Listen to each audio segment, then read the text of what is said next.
जय हिंद विद्यार्थी मित्रों। आओ हवे आपणे आजना आ लेक्चर नंबर 2 में दाखला गणीशुं। अगाउना लेक्चर में आपणे सूत्रों तारव्या हता, एटले खास ए वखते आपणे चर्चा करी हती के सूत्रों आवडवा जरूरी छे जेथी करीने तमने आ दाखला आवडी सके। तो हवे आपणे दाखला जोईए।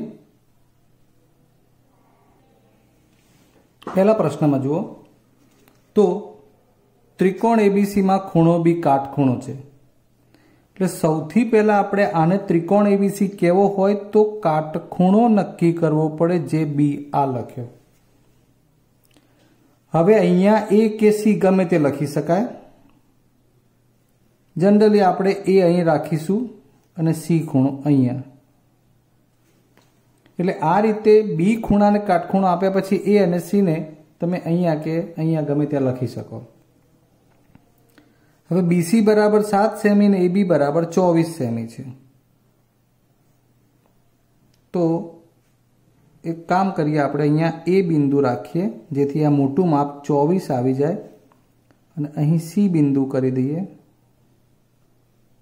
એટલે આ 7 સચવાઈ જાય માપ પ્રમાણે થોડું। तो आ माप sin A cos A sin C cos C શોધવાનું છે। હવે તમે એ તો જાણો છો કે સાઇન નું સૂત્ર લખતા હોઈએ ત્યારે સામેની બાજુ ભાગ્યા કર્ણ એવું આવે, કોસ નું લખતા હોય તો પાસેની બાજુ ભાગ્યા કર્ણ એવું આવે। અર્થાત આ ત્રિકોણ માટે કર્ણ શોધવો પડે। એટલે સૌથી પહેલું કામ આપણું એ છે એટલે કે ત્રિકોણ ABC માં ખૂણો બી 90 અંશનો કે કાટખૂણો માટે પાયથાગોરસના નિયમ મુજબ તમારે આખું વાક્ય લખવાનું। બે કાટખૂણો સમાવતી બાજુ શરૂઆતમાં પાછું ફરી આપણે બધી ચર્ચા કરી લઈશું। આ AB² પ્લસ BC² બરાબર કર્ણ એટલે AC²। AB એટલે 24 નો વર્ગ, BC એટલે 7 નો વર્ગ, AC² શોધવાનું। 24 નો વર્ગ થશે 576, 7 નો વર્ગ 49, AC²। આમ AC² બરાબર આ બેનો સરવાળો થશે 625। હવે મારે AC જોઈએ છે, AC² નહીં, એટલે મતલબ કે બંને બાજુ વર્ગમૂળ લેવાનું। એટલે આ AC 625 નું વર્ગમૂળ 25। શરૂઆત જેની સારી એનો અંત પણ સારો, એટલે એ હિસાબે તમે અહીં આ AC બરાબર 25 લાવી દીધું। આ ત્રીજું એટલે કે કર્ણનું માપ પૂર્ણ થઈ ગયું છે। હવે તમે બધા માપ શોધી શકશો। હવે તમારે જે શોધવું છે તે પહેલું sin A, ધ્યાન આપજો। હવે મુખ્ય કામ શરૂ થાય છે। sin A એટલે એ ખૂણા ઉપર નજર નાખવાની, એનું સાઇન મૂલ્ય એટલે એની સામેની બાજુ। દર વખતે તમને ખૂણાની સામેની બાજુ તો આવડવી જ જોઈએ। એ ખૂણાની સામેની બાજુ થાય BC એટલે એ સામેની બાજુ BC ભાગ્યા કર્ણ એટલે AC। એ પ્રમાણે આ જવાબ થશે 7/25। બીજું માપ છે અહીંયા cos A। चलो हूँ गुजराती में एक बार लखी बताऊँ, पासेनी बाजू भाग्या कर्ण। तो ए खूणा माटे पासेनी बाजू कई बने AB अने कर्ण बने AC। એટલે એમ એ માપ 24/7 થશે। હજુ ત્રીજું માપ છે sin C, એટલે પાછું C ખૂણાની સામેની બાજુ ભાગ્યા કર્ણ। હું બોલ્યો C ખૂણાની સામેની બાજુ, આ રહ્યો ખૂણો C, એની સામેની બાજુ AB લેવી પડશે ભાગ્યા કર્ણ એટલે AC 24/25। અને છેલ્લે વધ્યું છે cos C, એટલે C ખૂણાની પાસેની બાજુ હવે લખતો નથી, BC ભાગ્યા કર્ણ AC 7/25. ક્લિયર? તો આ પ્રમાણે આ દાખલાનો આ જવાબો થઈ ગયા. હવે બીજો પ્રશ્ન કે ત્રિકોણ PQR માં Q કાટખૂણો, એટલે સૌથી પહેલું કામ આપણું આ Q, P અને R અહીં લખી નાખીએ. જ્યાં PR આપણને 13 આપ્યું છે અને PQ 12 આપ્યું છે, PR અહીંયા 13 અને આ PQ 12. સ્વાભાવિક છે કે આ કાટખૂણો બનાવતી બાજુ જે તમે શોધશો, જાતે જ શોધવાની છે, 5 આવશે. હવે આપણે શું કરવાનું છે એ જોઈ લઈએ. તો tan P minus cot R. હવે સપોઝ મેં તમને ત્રીજું માપ ડાયરેક્ટ આપી દીધું છે, એટલે તમારે અહીંથી P ખૂણા માટે tan P એટલે એની સામેની બાજુ ભાગ્યા પાસેની બાજુ, એ પ્રમાણે તમને હું અહીંયા ગુજરાતી લખી આપું, તમારે લખવાની જરૂર નહીં પડે. અને કોટ હોય તો પાસેની બાજુ ભાગ્યા સામેની બાજુ. તો P ખૂણા માટે સામેની બાજુ એટલે QR 5 અને પાસેની બાજુ એટલે PQ 12 માઇનસ કોટ R છે. R ઉપર ધ્યાન આપો, R ખૂણો. ત્યાંથી કોટનું મૂલ્ય એટલે એની પાસેની બાજુ એટલે વળી પાછું QR એટલે 5 અને સામેની બાજુ બને PQ. કયા ખૂણાથી કઈ સામેની બાજુ કે પાસેની બાજુ કે કર્ણ આવે એ જોવાનું છે. એટલે એ પ્રમાણે આ ભૂલ નહીં કરવાની. તો સ્વાભાવિક છે કે જવાબ શું આવી જશે? 0. ડન. ચલો હજુ એક દાખલો આગળ. sin A બરાબર 3/4 હોય તો બાકીના આ મૂલ્યો માંગ્યા છે તે શોધવાના છે. હવે શું કરવું?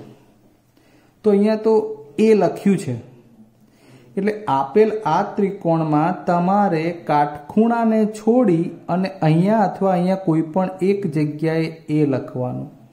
જો આ sin P હોય તો P લખી શકાય. sin આલ્ફા ખૂણો આપ્યો હોય તો તમે કોઈ પણ નામ લઈને લખી શકો. પણ સ્પેસિફિક ABCD ના અક્ષર આવે છે એનો મતલબ કે આપણે ત્રિકોણ સમજવાનો. અહીંયા x હોય તો મતલબ કે XYZ ત્રિકોણમાં આપણે x અહીં લઈ શકીએ એવી રીતે. પણ અહીં કાટખૂણો તો ન જ લેવાય. એટલે આ તો આપણે ABC બોલીએ છીએ, એટલે એ પ્રમાણે B અને આ C. હવે શું કરવાનું છે ધ્યાન આપો. હવે ત્રીજી બાજુ માટે અહીં તમને ગુણોત્તર આપ્યો છે. અહીં તમને આપ્યું છે શું? ત્રિકોણ ABC આપણે આજે લઈએ છીએ એ લખી નાખીએ. એમાં B કાટકોણ, ખૂણો B કાટખૂણો છે. વળી sin A બરાબર 3/4. હવે મૂળ વાત શરૂ થાય છે. આ A ખૂણા માટે એની ગુજરાતી લખું, પછી નહીં લખું આગળ જતા. સામેની બાજુ ભાગ્યા કર્ણ, એટલે A ખૂણાની સામેની બાજુ કઈ છે? BC. અહીં નીચે લખીએ BC. આ એની સામેની ને કર્ણ AC. તો BC upon AC બરાબર 3/4 અને હવે એના બરાબર K એવું લેવાનું, કારણ કે ગુણોત્તર છે. તો એમાંથી K સ્વરૂપના માપ મળશે. BC બરાબર 3K અને AC બરાબર 4K. આ આવી ગયું 4K અને આ 3K. ચલો આ તો આપેલું છે, રાઉન્ડ ની જરૂર નહોતી. હવે પાયથાગોરસનો નિયમ. હવે આપણે પાયથાગોરસના નિયમથી આ ત્રીજું માપ શોધવાનું છે, જે K સ્વરૂપમાં આવશે. એટલે થોડું ધ્યાન આપો. હવે પાગોનિમુ પ્રમાણે આ ત્રિકોણમાં AB² વત્તા BC² બરાબર AC². ધેન AB² તો શોધવાનું છે. BC એટલે 3K હોલ સ્ક્વેર, AC એટલે 4K હોલ સ્ક્વેર. હવે તમને ફટાફટ ખબર પડે છે. AB² વત્તા 9K² બરાબર 16K². AB² બરાબર 16K² ઓછા 9K² AB સ્ક્વેર બરાબર 7k² ને AB હવે વર્ગમૂળ કાઢવાનું આવ્યું √7 ગુણ્યા k. મેં થોડું જુદું લખ્યું અંતર પાડીને, ધ્યાન આપો. 7 નું વર્ગમૂળમાં ના મળશે. 49 હોય તો 7 આવે, 25 હોય તો 5 આવે, પણ 7 નું વર્ગમૂળ એટલે √7 જ રહેશે. 3 હોય તો √3 રહે, 5 હોય તો √5 રહે. k² નું વર્ગમૂળ k થઈ ગયું. આમ તમને આ માપ √7 ગુણ્યા k સ્વરૂપનું મળ્યું. હવે આપણા આ બે માગેલા મૂલ્યોની વાત કરવાની છે.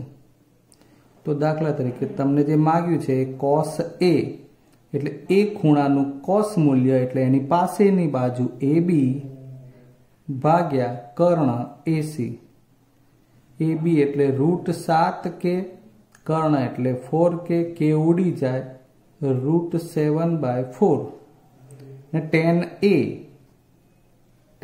A તો એ ખૂણા માટે સામેની બાજુ BC અને પાસેની બાજુ AB એટલે 3k upon √7k then 3/√7. આ પ્રમાણે બાકીના મૂલ્યો કોઈ પણ માગ્યા હોય તો ખૂણા A અને C ના સંદર્ભમાં બધા મૂલ્યો શોધી શકાય.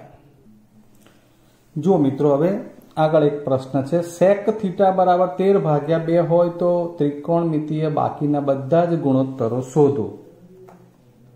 આમ તો તમારી શરૂઆતમાં જ આ એક દાખલો તમારે ચેક કરીને ભણવો જોઈએ. અહીંયા આપણે એને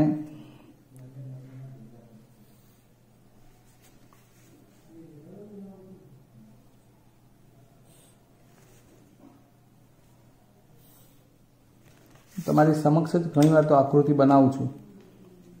આ બી કાટખૂણો ફિક્સ જ છે. હવે પ્રશ્ન થાય કે કયો ત્રિકોણ લેવો? કોઈ પણ ત્રિકોણ લેવાનો છે. આપણે અહીં કોઈ પણ ત્રિકોણ લઈ શકીએ કારણ કે થીટા એવું આપ્યું છે એટલે ખૂણા ઉપર થીટા ફિક્સ કરીએ. ત્રિકોણ લઈ લઈએ ABC. બરાબર. ABC ત્રિકોણમાં બી કાટખૂણો થઈ ગયો.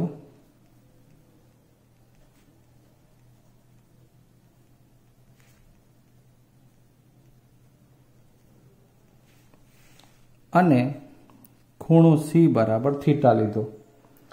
હવે વાત સમજી લો, તમે કોઈ પણ ત્રિકોણ કહી શકો. અહીં બી ને કાટખૂણો કહો, એને કહો કે સી ને કહો, ચાલશે. કેમ કે આપણું થીટા એ ફોકસિંગ છે એટલે થીટાને તમારે આ લઘુકોણમાં લેવાનું, અહીંયા કે અહીંયા. બરાબર છે. ત્રિકોણમિતિય ગુણોત્તર સાથે આ જે આપ્યું છે એ ખૂણો હશે એટલે તમારે એ પ્રમાણે નક્કી કરવાનું. PQR ત્રિકોણ પણ અહીં લઈ શકાય. શું કરશું? તો પાછો અહીંયા ગુણોત્તર જ આપ્યો છે. અહીં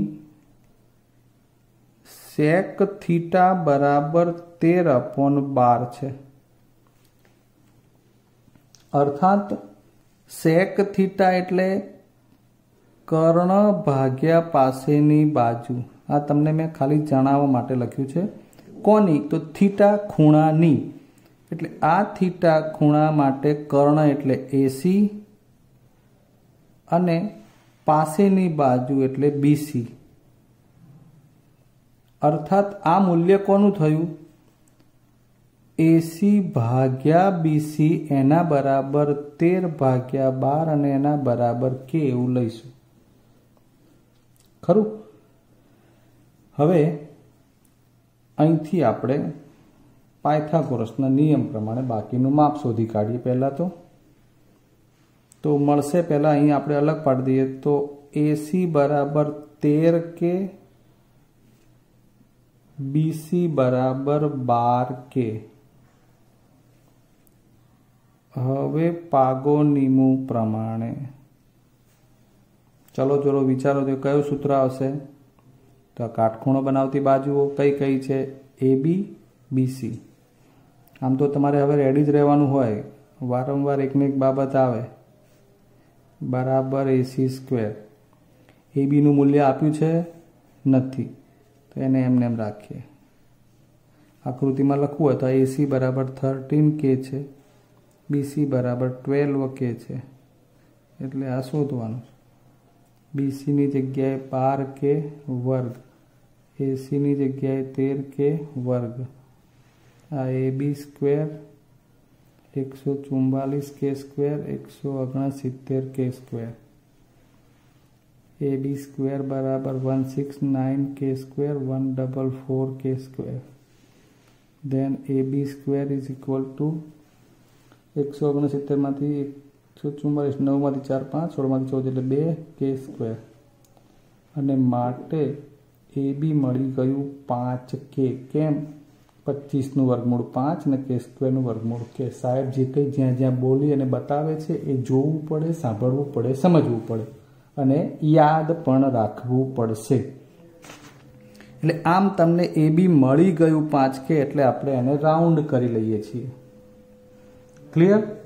હવે આપણને જે મૂલ્યો માંગ્યા છે કે બાકીના બધા જ ત્રિકોણમિતીય મૂલ્યો, એનો મતલબ કે sine theta, cos theta, tan theta, cot theta, sec આવી ગયું છે એટલે વધે શું? Cos sec theta. આ બધાના મૂલ્યો શોધવાના છે એટલે સૂત્રો જરૂરી જ છે। તો સાઇન થીટા એટલે સામેની બાજુ ભાગ્યા કર્ણ, થીટા ખૂણાની સામેની બાજુ એ બી, કર્ણ એટલે તો એસી ફિક્સ જ છે। આ હતું 5 કે ભાગ્યા કર્ણ 13 કે એટલે એ જવાબ થશે 5/13। બીજામાં પાસેની બાજુ કોસ થીટા એટલે પાસેની, તો પાસેની બીસી ભાગ્યા કર્ણ, બીસીનું મૂલ્ય છે 12 કે ભાગ્યા કર્ણ 13 કે એટલે આટલું વ્યવસ્થિત તમારે લખવાનું। ટેન થીટા એટલે થીટા ખૂણા માટે સામેની બાજુ એ બી ભાગ્યા આવશે પાસેની બાજુ બીસી। તમારે જોતા રહેવું પડે ત્રિકોણમાં, આકૃતિમાં। તો એ બી કેટલા છે? 5 કે, આ આવશે 12 કે 5 ભાગ્યા 12। કોટ થીટા એટલે એનું વ્યસ્ત જ થઈ જશે, તો થીટા ખૂણાની પાસેની બાજુ બીસી, સામેની બાજુ એ બી એટલે 12 ભાગ્યા 5 આવે। અને હવે કોસેક વધ્યું છે તો કોસેકનું તમને સૂત્ર ફરીવાર યાદ કરાવી દઈએ ખાસ। તો કર્ણ આવે એમાં પહેલા ઉપર અને પાસેની બાજુ સામેની બાજુ પછી આવે, એટલે કર્ણનું મૂલ્ય 13 કે અને આ 5 કે 13 ભાગ્યા 5। બસ તો પછી આ રીતે હવે આજના જે દાખલા ગણાવ્યા છે એ પ્રમાણે તમારે તમારા અન્ય સામયિકમાંથી અથવા ડિસ્ક્રિપ્શનમાં જોઈને એ પ્રમાણે દાખલાની પ્રેક્ટિસ કરવી જરૂરી છે। અને સૂત્રો ખાસ તમારે પહેલાં તૈયાર કરી લેવાના, પછી તમારે દાખલા ગણવાના। આવતા વિડીયો મળીશું, ત્યાં સુધી રજા લઈએ। જય હિન્દ।